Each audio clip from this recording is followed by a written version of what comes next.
എന്റെ പേര് അഷറഫ്. ഞാനൊരു 10-15 വർഷം കഴിഞ്ഞു. 15 വർഷം കഴിഞ്ഞ് മീൻ പിടിക്കൽ തുടങ്ങിയിട്ട്. ഇപ്പൊ നമ്മള് മുൻകാലത്ത് തൊഴിഞ്ഞിട്ടാണ് പോക്കി. ഞാനൊക്കെ തൊഴിഞ്ഞിട്ട് ഓടുന്ന ഒരു സാധനം തണ്ട് വലിച്ചിട്ടാ പോകും. അതിൽ തൊഴിഞ്ഞ് ഒരുപാട് കഷ്ടപ്പെട്ട് ജീവിച്ച വ്യക്തികളെയാണ്. അന്ന് ഇഷ്ടംപോലെ മീനുണ്ടായി എന്ന് പറഞ്ഞാൽ ഈ കടപ്പുറം മുഴുവൻ ഉണക്കി പരുത്തലാണ്. ഉണക്കി പരുത്തൽ നമ്മക്ക് അന്ന് കിട്ടും 10 റുപ്യ 20 റുപ്യ ഒരാൾക്ക് കിട്ടല്. അത്തരമുള്ളൊരു വില ഉള്ളു മീൻ. ആ വിലക്കാണ് നമ്മൾ കൊടുക്കുന്നത്. ഒരു ഓളം മീൻ കൊണ്ടുവന്നാല് കൊടുക്കൽ അത് 2500 റുപ്യക്കാണ്. അപ്പൊ നമുക്ക് ഈ 25 ആള് പോലെ എന്ത് കിട്ടും എന്നുള്ളത് ഇതിന് വരും. ചിലവൊക്കെ കഴിച്ചാൽ എന്ത് കിട്ടും എന്നുള്ളത് നമുക്ക് എല്ലാവർക്കും മനസ്സിലാക്കാനുള്ള ഒരു അവസ്ഥകളാണ്. അതായത് ഇവിടുന്ന് നമ്മൾ കണ്ണൂർ വരെ ഓടാണെങ്കിൽ അതിനനുസരിച്ച് ചെലവ് കൂടും. ഇവിടുന്ന് നമ്മൾ ചേറ്റുപോയ ഇങ്ങനെ ഓടാണെങ്കിൽ അതിനനുസരിച്ച് ചെലവ് കൂടും. അപ്പൊ 35,000 25,000 30,000 റുപ്യന്റെ അടുത്തുണ്ടാവും. അത് ഡീസലിന് വേണം. ഒരു 2,500-2,500 റുപ്യ നമ്മളെ ഭക്ഷണ സാധനത്തിന് വേണം. അത്തരം നമ്മൾ കണ്ടീഷനായിട്ട് നമ്മൾ പോകണം. അപ്പൊ നമ്മൾ ഇത് എത്രയോ പ്രാവശ്യം നഷ്ടപ്പെട്ടുകൊണ്ട് വരുന്നുണ്ട്. ഇതൊക്കെ നമ്മളിവിടെ കൂട്ടി വെച്ചിട്ട് ഒരാൾ നമുക്ക് വേറെ തീരില്ല. ഇല്ല ഇവിടുന്നൊക്കെ എന്ത് ചെയ്യാം? പൈസ ഉള്ളവരടുത്ത് പോയി കടമാവും. പിന്നെ നമ്മളൊന്ന് കിട്ടുമ്പോൾ ആ കടം വീടാൻ നോക്കും. അപ്പോഴും നമുക്ക് ഇവിടെ വരുമാനം വരില്ല. ആ കടം വീടാനുള്ള സംവിധാനം തന്നെ കിട്ടുന്നില്ല. ഇവിടെ വരുമാനം ഇട്ട് അതും വരില്ല. അപ്പൊ അങ്ങനെ എത്രയോ സാധനങ്ങൾ ഇവിടെ നഷ്ടപ്പെട്ടു പോയി. ഇല്ല ഇന്ന് വളരെ മീൻ ഒരുപാട് ചുരുങ്ങിപ്പോയി. ഈ കടലിൽ തന്നെ വളരെ ചുരുക്കമാണ് മീനുകൾ. ഇന്ന് ക്യാമറ എന്ന് പറഞ്ഞാൽ ഈ ഫിലിം വെള്ളത്തിൽ കിട്ടിട്ട് അതിൽ നോക്കിയിട്ടാണ് മീൻ പിടിക്കുന്നത്. മുമ്പ് ഞങ്ങൾ അതല്ല, മീൻ കടലിന്റെ മുകളില് ചുവപ്പ് കളറായിട്ട് വരും. പൊലത്തിട്ട് പൊലപ്പെന്ന് നമ്മൾ പറയാം. കൂട്ടത്തോടെ വരുമ്പോൾ അതെ കൂട്ടത്തോടെ വരുമ്പോ നമ്മള് കടൽ തീരത്ത് പറയല് പൊലപ്പെന്ന് പറയും. അത് നല്ല ചോപ്പടിച്ചിങ്ങനെ വരുമ്പോ നമ്മൾ അതാ വരുന്നതാണ്. അതുകൂടി പ്രധാന കാരണങ്ങൾ. ഇനി മഴ വന്നു കഴിഞ്ഞാലും മഴന്റെ പ്രശ്നങ്ങൾ അതുകൊണ്ട് മറ്റുള്ള മേഖലയിൽ വെള്ളപ്പൊക്ക ക്ഷോഭങ്ങളൊക്കെ എടുത്ത് ഒരുപാട് നഷ്ടം വരുന്നു. ഒരുപാട് വീട് പോകുന്നു. ഒരുപാട് ആളുകൾ മരിക്കുന്നുണ്ട്. എല്ലാം കൊണ്ടും പ്രശ്നം തന്നെ നമുക്ക്. ഒരു ഏകദേശം 60 വയസ്സായി. ഞാനൊരു 10-35 വയസ്സിലൊക്കെ നല്ലോണം മീൻ പിടിച്ചു. രാത്രി പോകും, പകല് പോവും, ബോട്ട് പോയിരുന്നു ദൂരത്ത്. ഇവിടെ മീനിലാണ്. പിന്നെ കുറച്ച് വിദേശത്തായിരുന്നു. ബഷീർ വിദേശത്തായിരുന്നു. ഇപ്പോഴും പരമ്പരാഗത മത്സ്യത്തൊഴിലാളിയാണ്. എനിക്ക് പാസ്ബുക്ക് ഒക്കെ ഉണ്ട്. വഞ്ചിയിൽ ഇപ്പോഴും പോകും. പക്ഷെ അപ്പൊ പോക്കില്ല.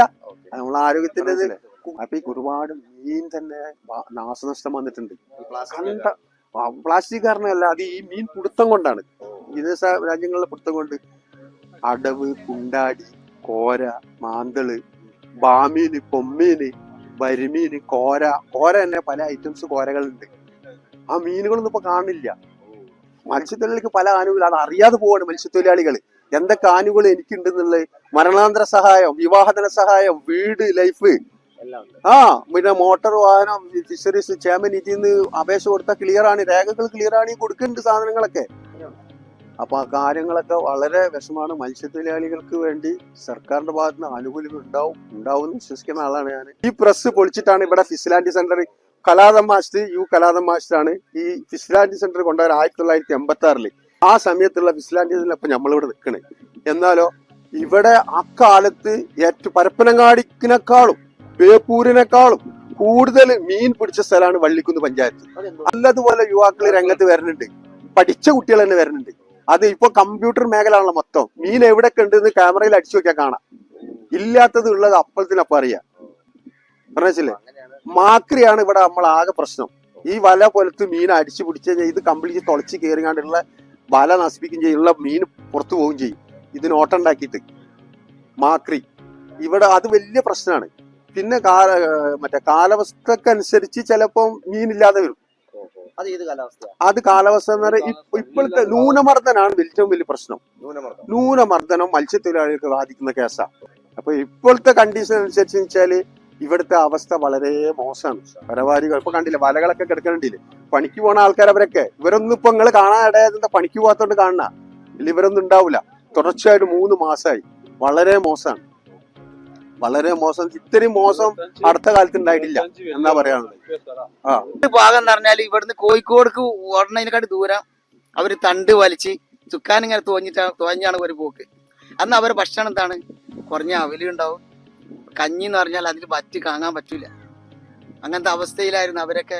കുറെ ദൂരങ്ങൾ പോയി സഞ്ചരിച്ച് ചിലപ്പോൾ മീനും കിട്ടാതെ ആ സമയത്ത് മീനായിട്ട് വന്നാലാണ് ഈ പൈസ കിട്ടണമെങ്കിൽ അന്നത്തെ മുതലാളിമാരടിച്ച് തല ചൊറിഞ്ഞ് ഒക്കെ ചോദിച്ചിട്ട് വേണം കിട്ടണമെങ്കിൽ. അങ്ങനെ എത്ര പട്ടിണി കിടന്ന കാലങ്ങളാണെന്ന്. ഇന്ന് ഇഞ്ചിനൊക്കെ വന്ന് ഞമ്മക്കൊക്കെ വളരെ സുഖമാണ്. നേരത്തിന് ഞമ്മക്ക് പോയ പാടാൻ ഭക്ഷണം ഉണ്ടാക്കി നമ്മൾ തിന്നുന്നുണ്ട്. പിന്നെ ഞമ്മക്കുള്ളത് നമ്മൾ വല അടിച്ചു കഴിഞ്ഞാൽ മണൽ കയറിയിട്ട് വല മുറിഞ്ഞു പോവാണ്. അതുവരെ ഇതിനുള്ളിലൊക്കെ കടലിലൊക്കെ പാലുകൾ തന്നെ കല്ലുണ്ടല്ലോ.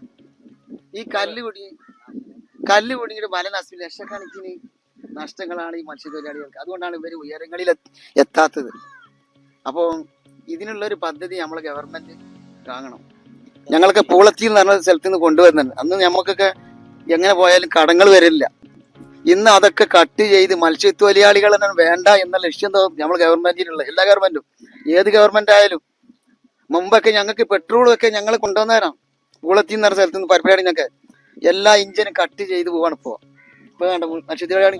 ഈ ഒരു ഇഞ്ചിൻ അടക്കണമെങ്കിൽ തന്നെ സ്വർണ്ണങ്ങളും ഭാര്യമാര് സ്വർണ്ണങ്ങളൊക്കെ വിറ്റും കണ്ടാണ് ഇപ്പൊ എടുക്കുന്നത്. ബുദ്ധിമുട്ടിലാണ്, അത്ര ബുദ്ധിമുട്ടിലാണ്. ഇതിനൊരു പരിഹാരം നമ്മൾ ഗവൺമെന്റ് എല്ലാം കാണണം. പിന്നെ ഈ ചില സമയങ്ങളിൽ കടലിളക്കം വരും. ഈ ഇതിനും കർക്കിടകം ആ സമയത്താണ് ജനങ്ങൾ മനുഷ്യന്മാര് പോക്ക്. അപ്പോൾ ആ സമയത്ത് ചിലപ്പോൾ അവരാ കാരണങ്ങളായിരിക്കും ഇവിടെ നിന്ന് മരിച്ചു കഴിഞ്ഞാൽ നമ്മളെ ഗവൺമെന്റ് മറ്റുള്ളവർ പറയാം, ഡോക്ടർമാർ പറയാം എന്താ ഹാർട്ട് അറ്റാക്കാണ് മറ്റേതെന്ന് പറഞ്ഞാണ്ട് നമുക്കുള്ള ആനുകൂല്യം തട്ടിക്കളയുന്നുണ്ട്. ഇതൊക്കെ ഒരുപാട് സംഭവം പെടുന്നുണ്ട്.